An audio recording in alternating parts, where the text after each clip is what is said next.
technical difficulties. Indeed. Indeed. So we're seeing if we're live. Please say hello. And so many technical difficulties, it looks like we'll just be on Facebook today, actually. Not on YouTube. On YouTube. Unfortunately. Yeah. Let me just make sure we are. There we go. Okay. Hi everyone. Hopefully you can hear and see me. Apologies for the 3-minute late start. I was nervous it was going to be a lot later, but so far so good. We'll give it just a few more minutes for people to come on. Yeah, and then we'll get going. Okay. What a morning. Exciting stuff. As much as this is no glue packaging, it feels like glue. Right, because it's, well, let's not leave it open like this. Sorry. That's okay. Because it has to be sealed, so it's safe for people, right? Yeah. So, I know. What is that? The saloon. And this is, oh, this is the skin tangent. Got it, okay. What do I just do? Okay, it's a thing. It's a morning. What can I say? It's a morning. Okay. You seem to be Hi live. everyone. I will, I guess, start up. Please say hello if you're there. Make sure. Hi Jenna. Hi Nina. Yeah, I want to make sure you guys can hear us. Okay, so what happened this morning? Usually we try to simulcast on YouTube and Facebook, and for some reason this morning it just wasn't happening. And then I was having connection issues. You don't necessarily want to hear all of that.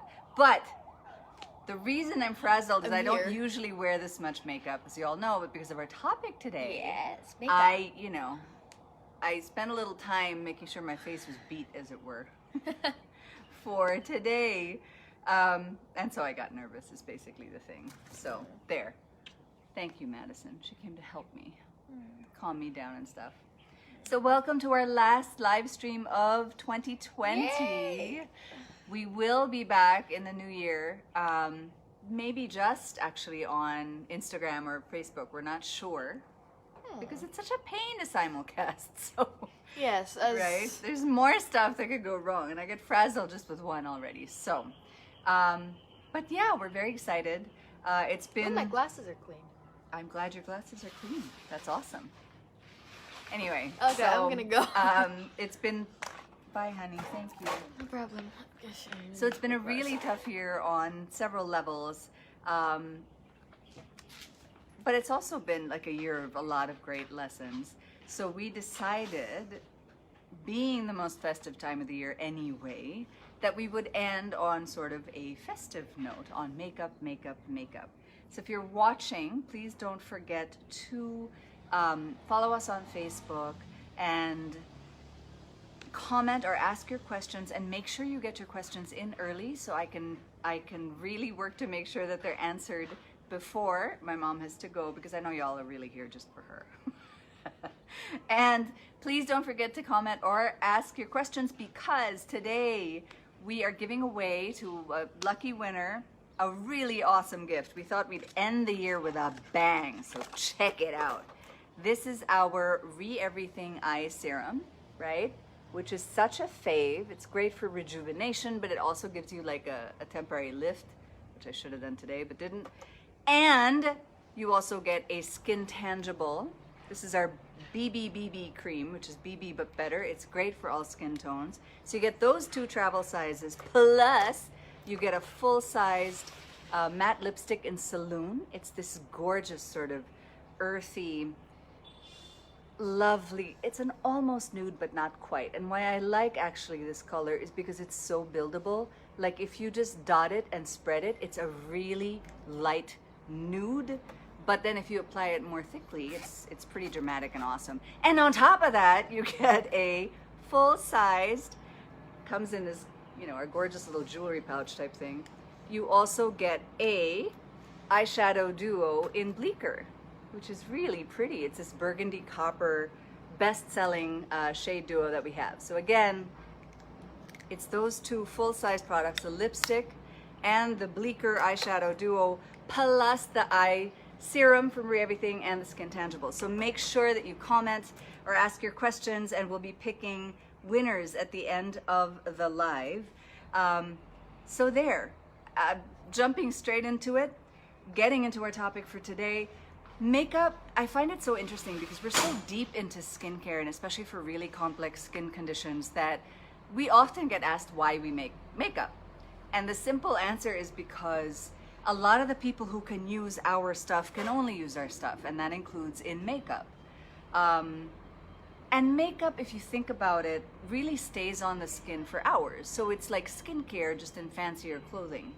And it used to be an issue. So I think that's maybe where people sort of think about makeup as potentially a bad thing.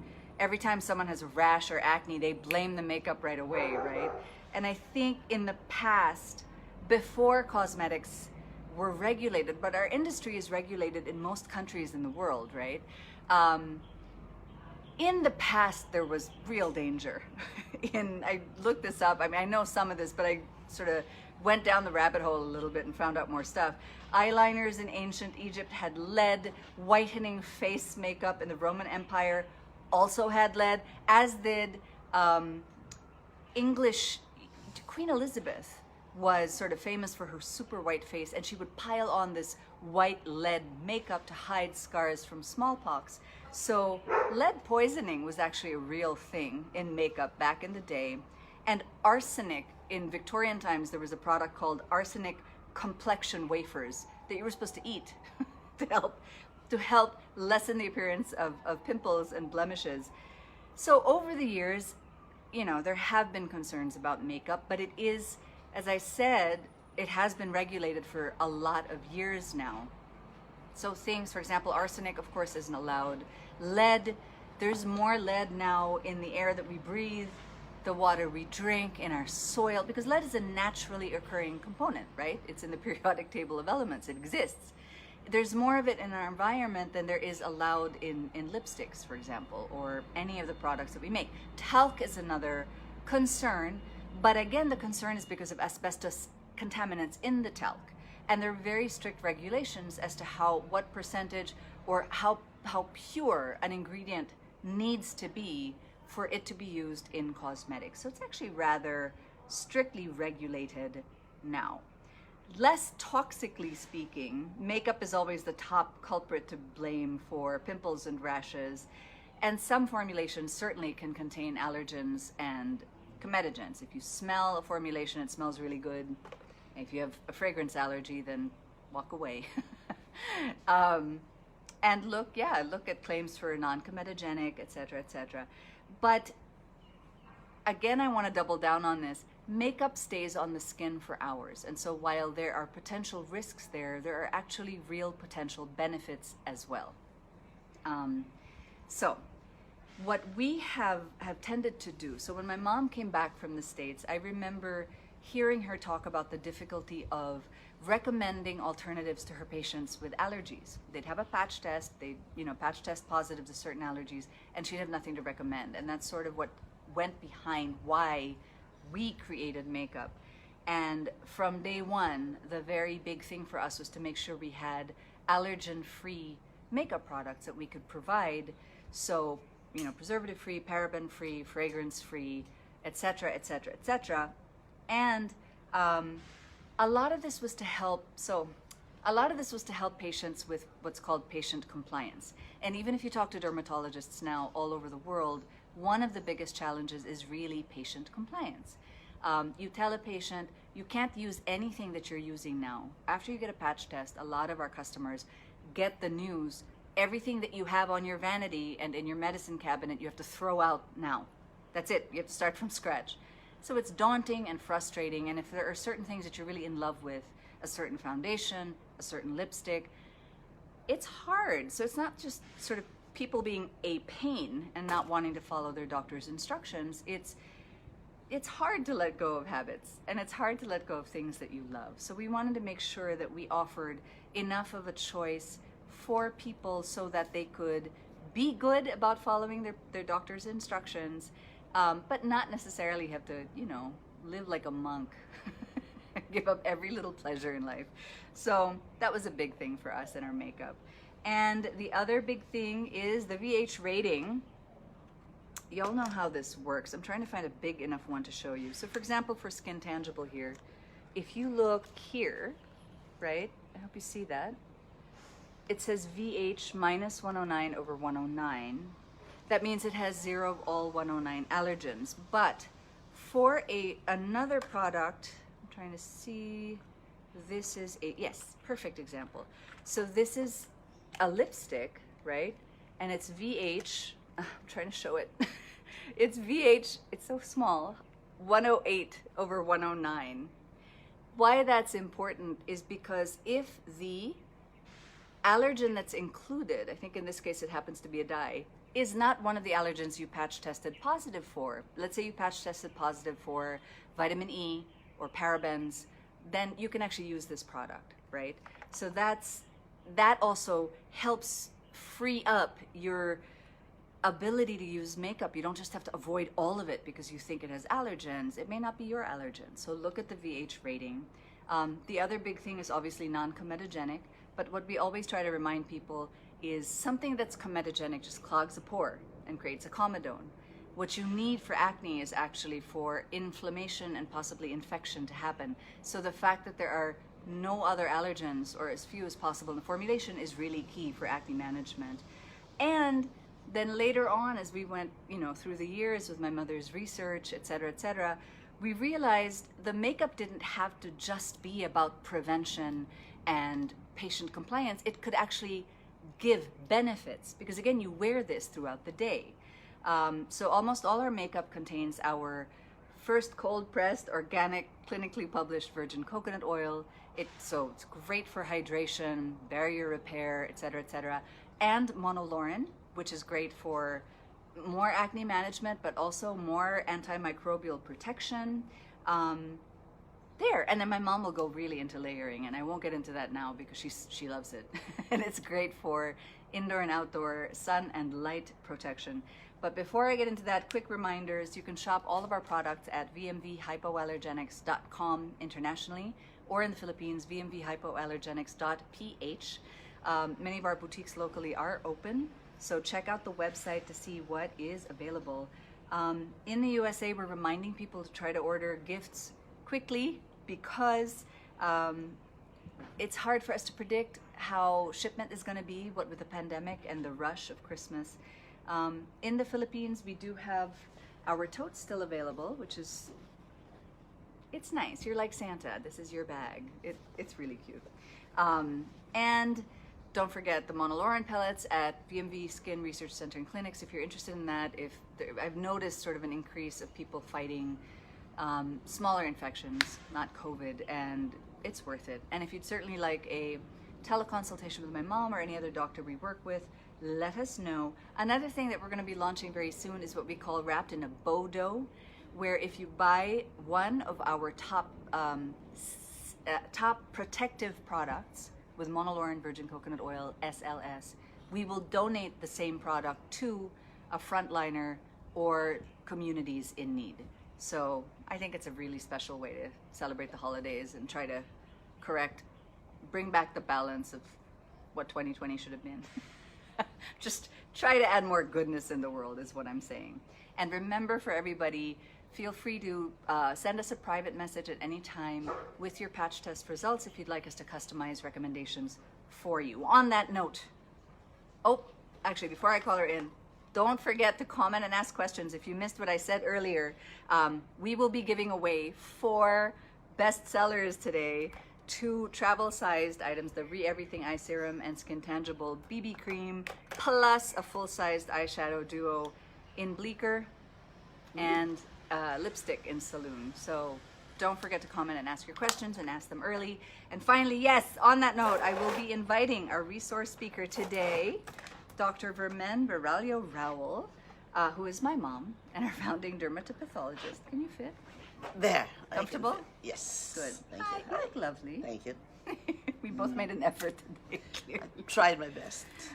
So I was talking to my mom about this, and I was saying, I sometimes feel like we're punching way above our weight here because we're getting such a heavy weight to teach us about such a lightweight or frivolous, froofy topic, right?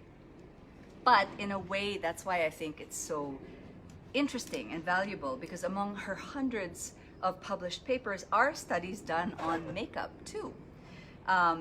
So for layering against visible light in particularly, but she is very, very aware of the difficulty of patient compliance, of the perils and the benefits of makeup. So I figured let's have her on and talk about it. Thank you.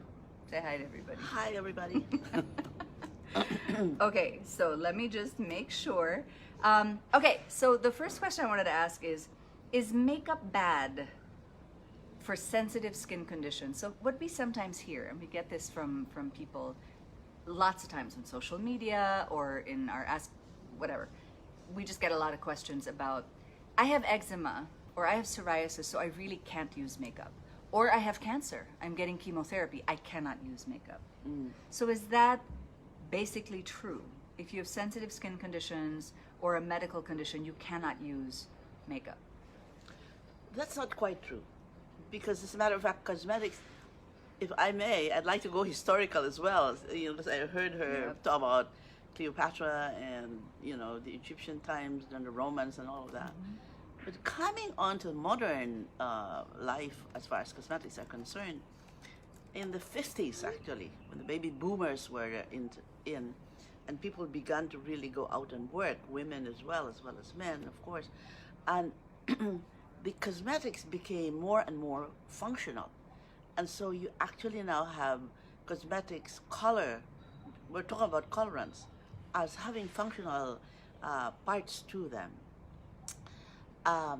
What she's talking about, that I did a study, this is actually a chapter. We can get in into layering later. This is, Not this now. is 2000, not yet? No. 2000 and I have a long question about layering.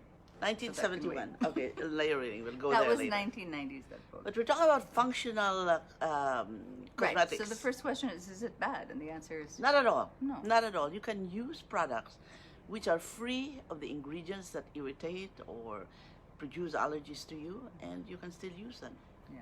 A good example are to the azo dyes. If you're allergic to the azo dyes, forget it.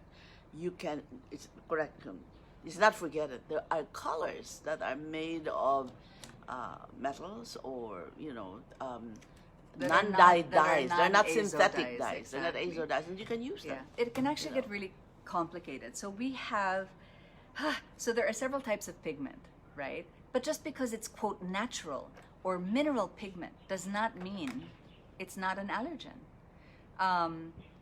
Or at least, for example, what is it, the one made from bugs? Carmine. Carmine for the longest time, excuse me. Yes, my son. So carmine for the longest time was not an allergen. And then it became one. So it really depends on what you patch tested positive for. Mineral dyes do tend to be a lot safer than azo dyes. So we, you know, that's important to know. But a lot of the other stuff in makeup, there really is no need to have fragrance in makeup, for example. A lot of makeup products actually don't have a lot of water in them. Powders, lipsticks, and things like this. But they have resins and glues. And Right, but you then also don't need that much preservation. So if you're seeing a list with multiple preservatives that are mega preservatives, quaternium, etc., it's a bit of overkill. It's actually not necessary. Okay, layering. In other words, the simpler the formulation that you see in the Yeah. label, the better. Actually, As that's a general- a classic as a thing. general rule. As a general rule, the shorter the ingredients list, probably the safer in terms of possible cross reactions, etc. Before layering, quick question: what role does makeup play in causing acne? Oh, okay. For a long time there were things that, you know, people were talking about acnegenic and, comedogenic. That's kind of passé now. You know, a long time ago this was based upon rabbit ear studies that where chemicals were placed in there for many years, and they're very recent years, and perhaps even in some books now there still is comedogenicity based on rabbit ear, and then following that with many other products that were then identified based upon that, and they were told to be acnegenic. In 1996, 1995, Dr. Drelos came up with an article which I think many people then followed after that, of showing that comedogenicity of the ingredients may be different from the comedogenicity of the product where the ingredients are going to be found. Because there is, if the ingredient is pure, whereas in products it's mixed with other chemicals that intermix with each other. There's a phase A, B, and C or D that makes it different, pulverizes it more, perhaps make it smaller or whatever, so it doesn't clog up or doesn't have a comedogenic effect on the pore. So the most important thing is when you look at a product and you're trying to see, you're prone to having whiteheads and blackheads and acne in your face, and you want to be sure that the product that you're going to be using, the cosmetic that you're going to be using, the colorant that you're going to be using, doesn't have any pimple-inducing effect. The most important thing is to just read what it says, because even the language in a product is scanned by the regulatory bodies as well. So therefore, if it says acne tested, or there's no way it'll say acne tested, because that's a drug in lots of places. Correction. But it might say non-comedogenic. Non-comedogenic, right. If you see language that looks like that, then take a look at that more closely, see if it suits you as far as the the fluidity and the smoothness and the coverage and all of that. Actually, I want to add here something quick, because a classic thing that we get is, I don't use that brand anymore because I used it and I immediately developed pimples. Reactions are so different, right? You have irritant reaction, you have acneiform-like eruptions, which is not the same as acne. You have allergic reactions, right? We discussed last week about sensitive skin syndrome, so there could be stinging and burning. Acne, or at least clogged pores like that, it takes a little bit of time. Oh yeah. Right? It wouldn't happen like, oh, I used this foundation, and I broke out, no. It's that foundation. Yes. Chances are, actually, it's something that you've been using before that foundation. Right. That was slowly building up the clog in the pore. And it got to a threshold. And it got to a threshold. And you happen to apply something else and say you're going to blame the latest one. Exactly. This is the classic thing. Just to tell people when they think about makeup, oh, it's this that I last applied. It gave me milia. I mean, milia is fat deposits. It takes a while for that to build up, right? So, yeah, don't be so quick to blame the makeup. It actually might not be that. And certainly look at the labels for sure, and we can help you also interpret labels. Okay, before we get to the many questions that are coming in, I want to make sure she gets ample time to talk about layering, because I promised her this, because it is so important to talk about layering. So, Doctora, please tell us more about layering. Tickling. Thank you very much for asking. Thank you very much for asking. In recent years, it's now been shown that daily sunscreen is needed. Years ago you used to use sunscreen. Don't forget it before you go out. Well, no, not anymore. Particularly during COVID times, more aggravated by these times, is because you're beginning to use all of these computers and monitors and iPads and telephones just about minimum of 8 hours a day, would I say, and for a lot of other people it's many more hours. That's visible light that's facing you. Well, there have been a lot of studies that have been done on visible light. I did a lot of studies on visible light back in the 70s, and I wrote this book in 1971. You wrote that was published in the 90s. Yes, 1970. The studies, no, 1990. 1991. 1991, not the 70s. But some of the studies date back from the 70s, but that book, which people still use as a regular textbook. Sorry, 2001 it was Ayun, published. hello, 2001 it was published. Anyway, way beyond that, Dr. Henry Lim in Detroit began to really do very interesting studies on visible light to find out that visible light alone, this would be the spectrum of light coming to us, coming from these. This is what we call 400 to 760 nanometers. That particular spectrum, that's beyond the UVA, the UVB that burns your skin when you go out in the sun. If you can rattle off those nanometers, you'll impress everybody at dinner. The 400 to 760 nanometers of visible light, right? That's the one by which we see everything. we see color, we see green, red, blue, Point yellow, being is whatever. makeup can help add protection against that. Right. And she proved that way back in the day. She Yeah. did those studies as With early this- as the 90s, Right. published in 2001, and people are still citing those studies today. She's pretty cool, this one. She's And kind of smart. what I did was I said, people don't really like using sunscreens every day, but maybe we can convince them by the fact that they can actually use their makeup, because in makeup there are iron oxide pigments, and they are large molecules also, and they help block off light. So one of the reason I went into this very much is because for people with brown skin, which means a range of anywhere from very light brown to darkest brown, of course. And there are lots of people like that. That's probably at least 70 to 80% of the world, you know, because they're very pure white out there without a mingling of Very pale, Very white, pale. Scandinavian Yeah. maybe, yeah. Right. But otherwise, light to dark. Are prone to freckles and pigmentation. Dark spots, hyperpigmentations, melasma. And right? then in the Post-inflammatory really darker hyperpigmentation. person, the melasma that lasts, and hyperpigmentations from post-inflammation. Mhm. All right. And for these people, therefore, what do you tell them to use? I was thinking on a daily basis, and this is where I came up with: why not if you layer a base with a liquid foundation, makeup, powder, and sunscreen, by the way, a little bit with color. Right, so you start There. with a sunscreen Right. or a foundation that has sunscreen, Right. and then powder, Mm-hmm. and then concealer, Right. and then powder, Right. and then your other makeup. Right. And she really looked at it's a wonderful study. Can And you we show weighed it. Yeah. We weigh the various You things. won't see that. They won't Here, see it. I'll hold it up for you.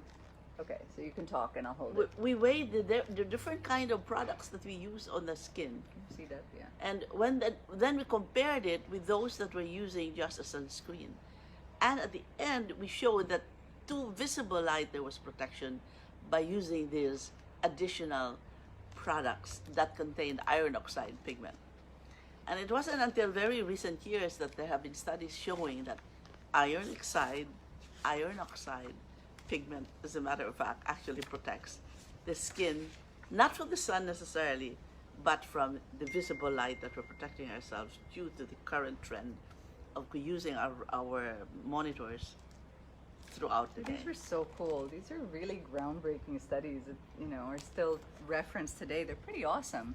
So if you look up now visible light and layering, you'll see more studies on that, building on these earlier studies that she had. But basically, the concept of layering works like wearing clothing. So you go out in the cold, right? I and like then, this. diba, instead of so you layer. So you go out, Yeah. let's say in the cold, and you will wear a shirt, and then a sweater, and then a jacket, and then a hat and a scarf. Or if you're going out in the sun and you wear, say, a sunscreen, and then you wear a rash guard, and then a hat, it's sort of the same thing, but you're using makeup instead of the clothing to do that layering for you, and it's extremely effective in that regard. So it can actually help you prevent hyperpigmentations and other form of damage that come from sun and light, Correct. and indoor light in particular. Okay, so our first question is from Jana. Is there anything that can be used in place of mascara for those that want to use them but have an allergy to the acrylates in mascara? That's really a tough one. Yeah, it's a tough one. That's But a I have tough something to say that I think is fascinating. And I think as we understand more about hypoallergenicity, this will come more and more into play. Okay. And I know where your brain is, Jana. I know how you think. So you'll be able to grasp this technical stuff. So if you look at some allergens like clay, right, they're really an issue when they're wet. You look at certain acrylates, the one that was allergen of the year last year, the one that was popular in diabetes monitoring devices, blah, blah, blah, acrylate. It's acrylate. Yeah. It's more of a problem. These things tend to be more of a problem when they're wet than when they're dry. So if you're making a clay pot, or you're handling wet cement, or you're making a ceramic glass or something, That's a problem. that's a real problem. When those things are dried, however, You're no longer it's allergic. far less of an issue. So if you look, for example, at some acrylates, not a lot, but if you look particularly for tubing mascara, the thing about tubing mascara that's interesting is when you apply it, it's wet, but it dries so Quickly. instantaneously, and it's a dry casing around the lash. This is so true. So when it touches the skin, it's not wet. That's why there's no smearing. And then when you actually wash off your face at the night, you don't even need a makeup remover. You'll notice these things come off as dry, intact sleeves. What we found is a lot of people tend to react to that a lot less. So with regards to acrylates, I mean, this is something you'd have to try clearly with the guidance and observation of your dermatologist, your contact derm specialist. But it seems like if it's dry, really dry, you might have less of an issue. Now that's different if there are other things in play. If it's dry, but then there's also fragrance, Lots of preservatives and fragrance. yeah, then that, and they happen to be your allergens too, then that could be more of an issue. Yeah. But it's very If interesting. it's just the acrylates that you're sensitive Yeah. to, then you could get away with that. It's really amazing. When I was told about this the first time, I was like, you know what, how that's really quite smart. But the thing is that when you apply it, you have to really apply it very carefully so that the wetness doesn't get into your skin. Exactly. There's Yeah. no contact. Last night I was reviewing some articles about these eye cosmetics, and it was amazing the kinds of brushes that are out there that have been manufactured that addresses a certain problems and whatever. So maybe you can also take a look at the brushes and the kind of brush that you can apply with these tube acrylates. What do you call it? Tubing mascara. Tubing mascaras. Excuse me. I know. I always called them sleeves, and then all of a sudden I was like, oh, they're tubing. Okay. Okay, so from Josephine has two questions. So the first one are there non-allergen ingredients in makeup products that are still bad for the skin? So non-allergenic ingredients that could age the skin faster. Non-allergenic ingredients. That could age the skin faster. So, okay, my attempt at that would be something like if you happen to have already dry skin that might have barrier dysfunction, and you use a makeup that happens to be also really drying, that's probably not doing any favors to your skin, but it may not be an allergen. For example, another misconception is people think all alcohols are drying. Not all alcohols are drying. Not all alcohols are allergens. In fact, a lot of alcohols are fatty, are oils, are fatty, gooey waxes. So for example, something like lanolin is an allergen, but it happens to be gooey, and it is an alcohol. It's moisturizing, right? Something like isopropyl alcohol is drying, but not an allergen. It's an irritant. It's right? an irritant. But not an Primarily allergen. an So, irritant. yeah, I suppose there could be things in a formulation that are not known, that are not top contact allergens, but aren't great for the skin. Like what? I'm trying to think. Alcohol would be one. Can you think of anything? The sponges? That's an allergen. Latex is an allergen. Something that reacts with skin to cause darkening is a photoallergen usually. So That's still an allergen. yeah, that would still seem But to you're be saying an allergen. ingredient that An ingredient doesn't that's produce not an allergen, an but allergen. that Or an that irritant. is still bad for the skin. Something that might age skin faster, Sure. for example. The metals that were used in the olden times because people really wanted to look white. They were using clay and kaolin, kaolin, That's right, which kaolin, contains antimony, isn't it? And then lead and Right, lead isn't an allergen, but it'll kill you. but it'll kill you.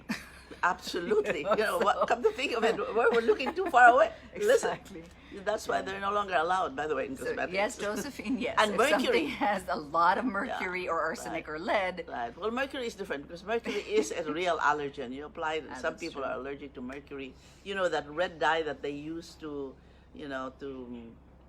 apply on the nail and then they cut it out and the cuticle and all of that. That's really allergenic. it's a thing. Okay, question 2. Are there ingredients that are known allergens that are commonly used in makeup? Oh my God, so many. I haven't had a patch test yet, but I always get hives and itchiness. Get the patch test. It's really worth it because it might not be what you think it is. You might think that you're allergic to a makeup that's really brightly colored, and then your patch test shows actually you have no problems with dyes, but you do with fragrance, for example. Then it's so much easier, right? Then you can kind of go nuts with your makeup, just make sure there's no fragrance. So it becomes extremely empowering. It becomes much cheaper. The patch test itself can be costly up front. But if you compare that to the cost of years and years and years and years trying out various things. Exactly. I tried it didn't work. I tried that, it didn't work. I tried this, it worked. But it's so unscientific. So you tried this, it didn't work. But it might have been working actually, and it was a thing you were using before that wasn't working and building up an irritation, and then you added this and then it blew up. It's just so much cheaper in the long run to get a patch test. But let me go back to the question. You said you Are have there hives allergens? and Yeah. itching. Hives may Actually, not. hives, yeah. Hives may not be contact dermatitis. right. There is such a thing as contact urticaria. Yes. This is true. But hives can also be a different kind of an allergy. So you have to see your doctor, Yeah. see a dermatologist or your allergologist, and ask what kind of a reaction am I getting? Is this a B cell or a T cell? Is this an allergy by contact, or is this due to a reaction of my other kinds of cells that's immediate and therefore produces this? This is totally different. For that, the prick test is usually done by the allergologist. Some dermatologists do that as well. Hives are funky. Yeah. Hives are urticaria. Right. And then in the end, if there are no, they cannot demonstrate anything that really causes it continuously or over and over again, then you may have just this condition that called chronic spontaneous urticaria, CSU. I happen to be doing a study right now on CSU, and new chemicals are being used for it now, the biologics, and it's amazing for people who are continually having urticaria. Ask about chronic spontaneous urticaria, CSU. But basically, folks, as you can see, a lot of these things are complicated, so it's best to talk to a dermatologist, not try to figure it out yourself. Even dermatologists can get it wrong, even brilliant ones can, because no one's perfect, right? So I'm just saying, if well-trained, phenomenal, brilliant dermatologists can sometimes get it wrong, imagine how often we lay people would if we tried to do our own diagnoses and self-medication. So especially if something's recurrent, it's really worth getting a patch test and having a proper medical history and diagnosis and done. just in case your dermatologist makes what you think is a mistake, don't consider that really as bad, because it's a learning process in trying to understand your skin. So you go back and add additional history that may actually clarify things for both you and your doctor. Yep, agreed. Okay, next question is from Sarge. May I ask, when it comes to makeup, oh, I love this question because we get it all the time. Does it really matter if you are the acidic type or dry or oily? And would a foundation, which happens to be liquid versus powder, be absorbed better and last longer in the day? So I see three questions here. The first is, does it really matter if you're the acidic type? Oh dear. Okay. I don't know. People must realize that the normal pH, pH of the skin is acidic. It's 5 point. The neutral pH is 7. The pH of our skin normally is 5.5, and it ranges from 4.5 to 6.5. So it's really quite acidic.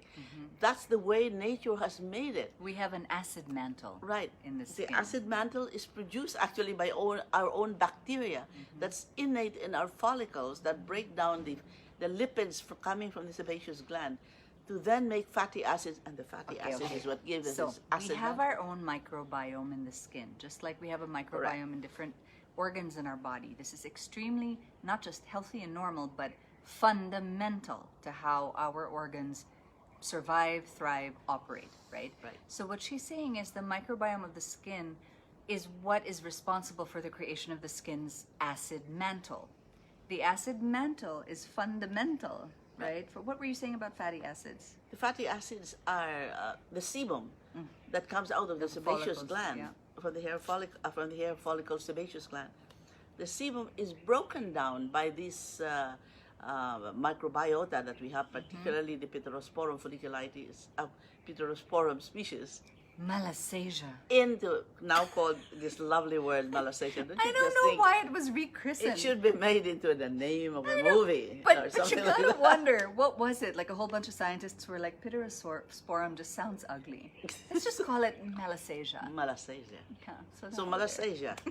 And I'm seeing a lot of Malassezia, by the way, Yeah, nowadays. she is. But that's another Point topic. being, the acid mantle is so crucial. It helps keep those critters in check. Right. It helps eat up excess sebum and So stuff. when yeah. people tell me my face is acidic, I know this really I confuses don't us. understand what it means. I'm thinking, Yeah. so you're normal. Okay, let's start there. Right. So here's the interesting thing. People have come to us saying, you know, my skin is acidic, so this shade looks weird on me. No, we're all acidic. Our skin, all of our skins.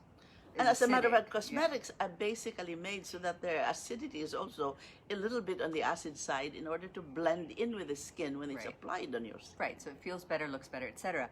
If the shade looks weird on you, it's not that it looks weird on you, it's just that's not your shade. Right. Get another shade. But acidity of the skin is something we get it all the time. I had a friend of mine who said, you know, something isn't working for me because my skin, it's an incompatible acidity. And I was like, an incompatible acidity might be using a bar soap for the face. There you go. Because Okay, your face, done. right? Go Right. ahead, go ahead. The bar soap is usually, these bars are usually with sodium lauryl sulfate or some other ingredient like that. With the pH of that is way beyond. It's about 8 or 9. So the soaps that you're using in the laundry, for instance, that make your skin very dry and peel and all that, if you're really using still by hand, that's because of the pH of the soap being all the way up to 9 or 10. Right. It's That's really a high. very, very Basic, yeah. basic pH, because that's the way it works, and that's why it bubbles and cleans and all that. But, But for makeup, you know, it's- for yeah, makeup, not we quite. don't normally have makeup that go all the way down, up Okay. there. It's down. What it is that it's the base. If it's an oil in water or water in oil, because basically makeup is made up of oil and water, and it's in the way it is produced. Mm-hmm. If you have very oily skin, okay, an oil in water base is probably good for you. But for most people, an water in oil, because that outer layer of the oil, it's not oil grease, it's the outer layer of the oil allows it to stay on longer, to have a sheen, to give you that after effects. That's usually Isn't the best that kind. wonderful learning? I think that's brilliant. No one ever talks about that, but it's so true. So your second question, Sarge, was about if it matters if you're dry or oily skinned. It matters really as a matter of preference. What we always say, and I try to tell people, talked about this in an Instagram live in Costa Rica the other day. I know she tends to try to look at what are the symptoms, what are the causes, not so much if you're dry or oily type, right? So if she's looking at dry skin, she might go, okay, is it really dry that it's flaking? Is there barrier dysfunction? And what's causing that? Right. And let's address that, Right. right?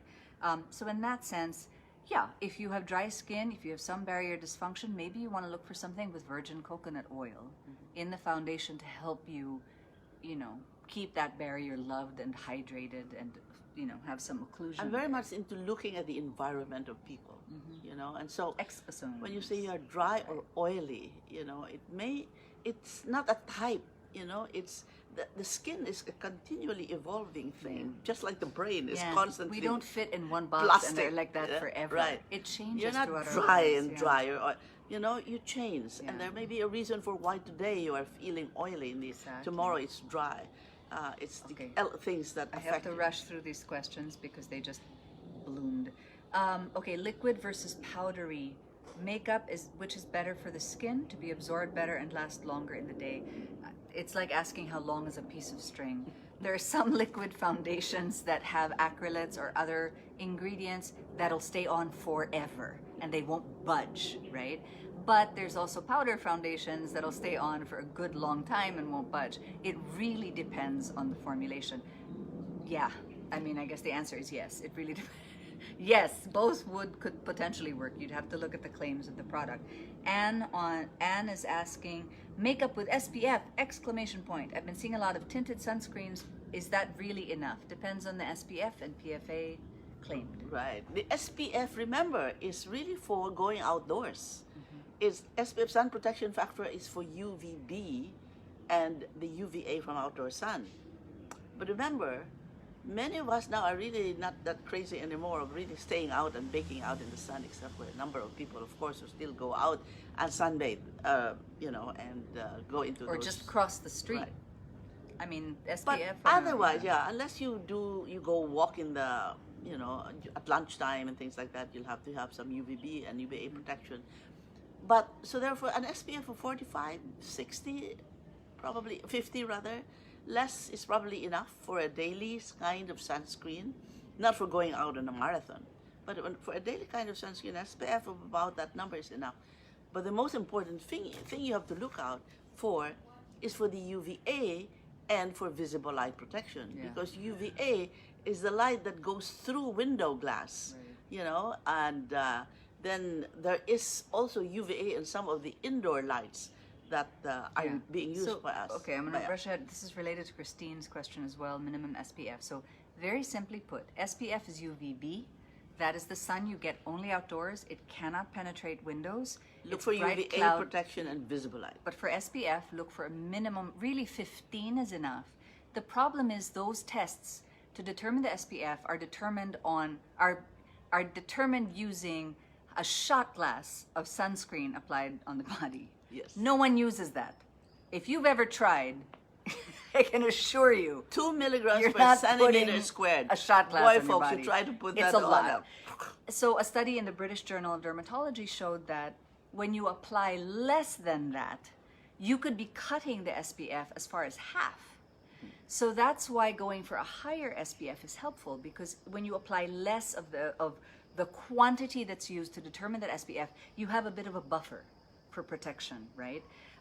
So And when you perspire as well. Exactly. So SPF, we tend to try to say aim for 30, 45. For PFA, UVA protection, in the United States, look for broad spectrum. In other countries, look for PFA++. And then for visible light, that's a whole different thing, because UVA and visible light, UVA can penetrate windows, and visible light is what we get with gadgets and phones and everything, and that's what she's saying. So tinted sunscreens can work, but aim for a minimum of, say, SPF 30, and do check that there's PFA or UVA protection and visible light protection, and do layer. And until there are more visible light protecting cosmetics and products, look for do the layering I was talking about. Exactly. With the iron Okay. oxide pigments and all that. Eileen is asking, why do matte lipsticks leave my lips feeling dry and actually become dry too? Matte lipsticks don't have a lot of oils, will tend to be drying, but so that's why the matte Either lipstick that- itself gets dry. But also, go ahead. Either that, or you're allergic to the dye that is being used in that, Or something or else. some other else. The fragrance, preservative, yeah. I was so amazed at how many lipsticks actually have perfume in them. Why would they It's want to nuts. put It's fragrance? really strong. Okay, Noemi is asking, do you have an article on your website that explains in layman's terms the makeup layering study? I'd love to read that. I will commit that to you. I will break that puppy down. I think it's a great idea. Thank you, Noemi. We should have a long time ago. should. I know. Yeah. I'll work on that. Ravine, what is the best way to minimize dark under eye circles? Nothing seems to work. Oh, by the way, for the people who were asking about the sunscreens, we do have a live stream that really explains sunscreens indoors in particular, so check that out. Dark circles, we mentioned this some... Light screens then. Yeah. So we mentioned this in another... I forget where we talked about it. Not but sunscreen. Dark circles under the eyes could be several things. Genetic usually. Could be genetic. It could be if you happen to have very recessed eye sockets. I love it. She said it could just be the shadow of the brow bone over, right? So she has a nice ingenious way of using fillers actually to bring this up further so it looks less dark. It could be hyperpigmentation. It could be a vascular issue, right? Actually, yes. So it's just a good idea to kind of talk to your doctor. And if the rest of your family also have them, it's probably really genetic. Most of them are. But look anyway, ask a dermatologist, ask your doctor, because if it is a vascular issue, I don't know, there are things that can be done. That filler option might be a great simple thing. Okay. Anne, not sure if this is a makeup question. I've always wondered, and the internet gives conflicting responses. What is the correct order? Skincare, makeup, sunscreen? Skincare, sunscreen, makeup? Won't putting makeup after sunscreen erase the sunscreen? Layering! Skincare, of course, first, because Yeah. you want, that's the caring of the skin. right? Skincare, But sunscreen, you do your makeup. skincare mainly at night. No, that's a lie. No, wait. Mainly at night, I tell patients, put it on thickly. You know, one The layer after skincare. the skincare. Ah.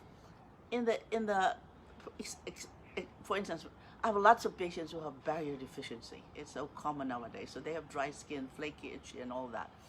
They're the ones who at night I tell them there's your skincare should be a little bit thicker, so that you allow yourself to have that thing about the greasiness on the face, because that grease on top is the one that occludes and allows a humectant action for water to remain and moisturize the skin and allow the barrier to become repaired overnight. Okay, that's what I mean. Okay. But in the morning, use a little bit more of that, a little bit. I have to rush through this. We have some questions. I want to make sure I get through some of the other stuff that she can't be around to answer for. So, very quickly, it is skincare, sunscreen, makeup. The makeup will not erase the sunscreen. It will be that layering benefit that we were talking about earlier. If acidic, non-acidic is not the issue, what causes makeup to oxidize or darken on the face? Oh, this photoreactivity is number one. Yeah. So, okay, there's a reason, for example, vitamin C, we've talked about the fact that it's so unstable, right? And it's also very photolabile. It becomes oxidized. It becomes oxidized. Not very by quickly. acidity. Not by acidity. By itself. And that's why if you're trying to even attempt, potentially use a vitamin C serum, it has to be in a wicked dark bottle and a dropper to avoid air and light coming in. That can happen with makeup. Period. That can happen with makeup just sitting there over time. And it can certainly happen after applying makeup. The oxidation for some things can be fairly quickly. If you've ever seen an apple go dark, just sitting on a counter, Right. that can be it. Or the banana. Or the banana. Banana is even faster. Okay, are mineral makeups better than non-mineral ones? Depends what else is in there, Joanne. Right. Or Joan. Depends. Simple mineral will be very good additional for visible light. Mineral makeup can be better than azo dyes in terms of the colorants. Much less allergenic. Yeah, can add to that layering benefit. But a lot of mineral makeups have preservatives, fragrance, It's the additives parabens. there. It's all the other stuff that's in there that can be a problem. Look at the list of labels, list of ingredients in the label. Okay, recommendations from Esther for first, and then I have to let you go. For first, makeup for a teenager who has eczema. Very, very gentle, allergen-free, comedogen-free. You know what would be nice? Is really just a sunscreen. I mean, a moisturizer with sunscreen. That'll be perfect. It'll moisturize the skin at the same time protect, and also have a barrier. Makeup a barrier. Makeup. So that means a makeup with a sunscreen. There you go. Okay. Yeah. From There Enad, no. What is the most common allergens found in cosmetics? Dyes, perfumes, parabens, preservatives.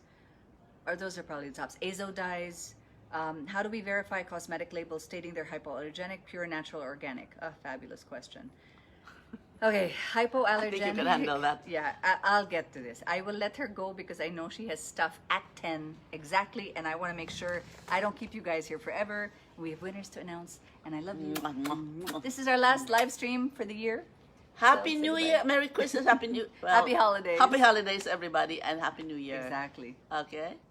We'll see you again in Jan. Yes. Okay, but so quickly. Don't there, forget so, the article on layering. Yeah, I'll work on That's that. what you call a nagging I have mother. additional work. Okay, so quickly, hypoallergenic as a term is not regulated by all markets or even many markets. In the United States, a lot of cosmetic claims are actually not regulated at all. It's a voluntary registration system. Drug claims and certain drug products are regulated, but not cosmetics. Hypoallergenic, in some markets, you have to submit in markets where hypoallergenic is regulated, you have to submit some basic studies to prove your claim, right? And that can be a simple patch test. For us, we use allergen emission, we use the VH rating system, we use patch tests, usage tests, etc., etc. For things like pure isn't regulated by anybody, so anyone can slap that on there. Natural is also not a regulated term, so it can mean anything. And organic is regulated rather strictly all over the world, usually by an agricultural certifying body. The thing also to remember though, something that is pure, natural, or organic does not make it allergen free. A lavender that I grow personally in an organic garden is still an allergen. Bees, this is not the same thing because this is different cells involved. It's a different kind of allergy. But if you're allergic to bees, no matter how pure, natural, and organic the bee, don't get stung or have an EpiPen handy. Peanuts, strawberries, mangoes, same thing. It doesn't matter how pure, natural, organic it is, they're top allergens. In skincare, no matter how pure, natural, or organic lavender, chamomile, citrus, vitamin E, tea tree oil, any of these things are, they're top contact allergens. So the best thing really, because hypoallergenic is not regulated, for us, you would look at the VH system. And you can send us your patch test results and we can customize recommendations for you from our products based on your allergens and possible cross reactants. From Rika, our products, I'm so happy, they've been game changers, yay, thank you. You've had trouble with eyeshadow migrating, I'm not sure what that means. But basically, do we have any helpful ideas on how to use the shadows to minimize smearing and shifting? Oh, I'm so happy, and your daughter's on VMV as well. I love this multi-generational stuff. Yeah, actually, Nina, who is on our team, she's freaking awesome. We have a great article on vmvinskin.com where she shares some real amazing tips. What she likes to do, if I'm not mistaken, is put Armada post-procedure barrier cream first as a makeup primer, and that holds the shadows in place really, really well all day. Yeah. That's sort of the other thing that I've heard. I mean, certainly with me is I really need to blend. I didn't do it properly this morning, so it might be going all over the place. But blend for sure. When I do it right, it stays forever. Anna Melissa, is it better to have brow and eyeliner in cake powder form than in pencil form? Oh my gosh, pencils have been such a pain for us to make. Part of it, frankly, has been finding the right supplier, because to make pencils we would have to outsource. We don't have the machine yet, hopefully one day, but we don't yet have the machine, and VMV really doesn't tend to outsource. A lot of makeup companies, makeup is a pain in the butt. Industry insider honesty here, makeup might be the biggest pain in the butt to go into as a business, because you have to maintain a certain number of shades, so at least you have at least a decent selection for people, but you can never tell what really is going to move, and so you end up having inventory management is a royal, it's just legendary, very, very difficult to have. Sorry, you were asking about eyeliners. Getting back to the point, we don't tend to outsource because makeup is such a pain. A lot of brands don't make their own makeup, they outsource. In fact, most brands, I would argue, makeup or skincare, outsource the manufacturing of their products. We make everything ourselves pretty much. So we don't yet have a pencil making machine, and trust me, we've been looking, but we haven't yet done it. But I'm kind of with you here. It's a goal. So fingers crossed, you know. I'll be meditating on it, abundance, and I'll make sure that we can make a pencil one day. Helen, oh hi Helen, are your lipsticks kid friendly? Very much so. My daughter has 3. My young niece ransacks my makeup kit and takes my lipsticks. Yeah, no, kiddie makeup kits in toy stores are definitely sketchy, folks. You mentioned something with asbestos. They will most likely, makeup that's made for kiddie sets are not designed for skin care. They're designed to be toys. Like a lot of toys, erasers that smell like strawberries, or other things that are meant to look like chocolate, there's a lot of emphasis placed on the appeal of the product to young kids. So they want them to be extremely bright, extremely glittery. So the dyes are azo plus, almost neon in color.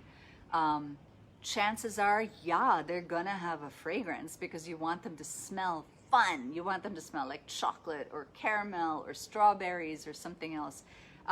So yeah, our lipsticks are definitely safe for kids.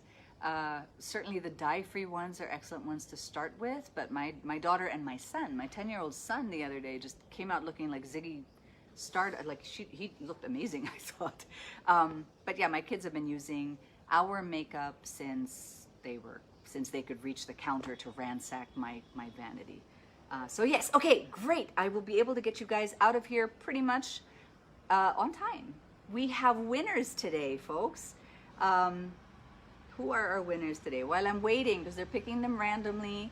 As a reminder, yeah, makeup, basically, it's not bad for you. It can be pretty awesome for you. A lot really has to do with your particular allergens and the ingredients in the makeup. You can buy all our stuff at vmvhypoallergenics.com internationally or .ph in the Philippines. Follow us on social media. Subscribe to our YouTube channel. This is our last live stream of the year, but we'll be putting up new content anyway for sure.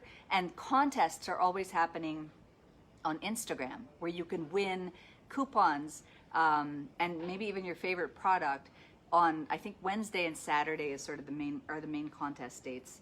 Don't forget, please, if you're going to give gifts for Christmas, go early. We do have the Bodo, which is the buy one, we donate one for our top protective products like virgin coconut oil monolaurin.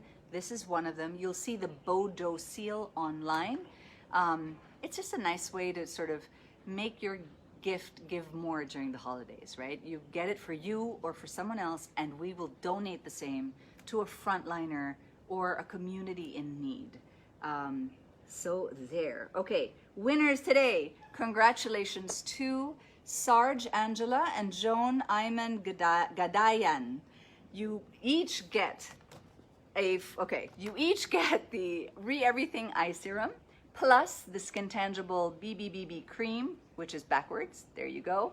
Plus, you get the full-sized eyeshadow duo in Bleaker. It's really pretty. I'd love for you guys to, take a photo of how you look in it, but it's a gorgeous, gorgeous burgundy and copper combo.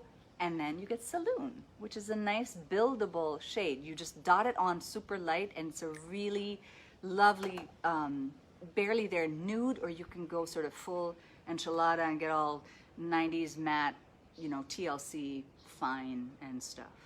That's it, folks.